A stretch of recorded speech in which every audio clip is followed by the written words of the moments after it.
ስለ ክርስቶስ አንገቶቻቸው የተቆረጡ ለነሱ ፍርድ ሲሆን እናያለን። የመጀመሪያው ትንሣኤ ለነሱ ሲሆን እናያለን።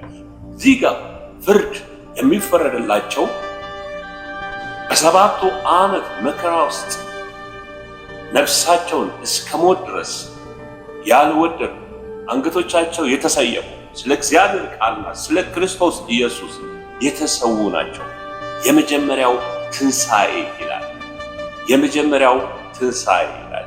እንግዲህ ከሰባቱ ዓመት መከራ በፊት ከዚህ በፊት እንደተነጋገርነው ቤተክርስቲያን ትነጠቃለች። ከሰባቱ ዓመት የመከራ በፊት በዚህ ውስጥ ግን ብዙ ቅዱሳን በሰባቱ ዓመት መከራ ውስጥ ብዙ ቅዱሳን በሞት የእግዚአብሔርን መንግስት ነው የሚቀላቀሉ። በሞት ነው።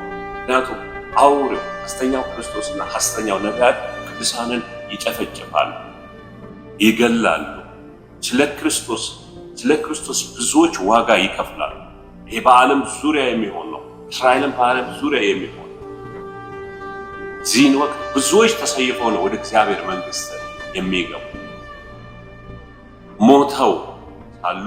ነገር ግን የሰባቱ ዓመት መከራ ልክ እንዳለቀ ክርስቶስ ኢየሱስ ከሰማይ በክብር እንደመጣ ዙፋኖች ተዘርግተው ዙፋኖቹ ላይ ፈራጆች ተቀምጠው ነፍሶች ደግሞ የሞቱ ጠቅላላ ሲነሱ እንመለከታለን።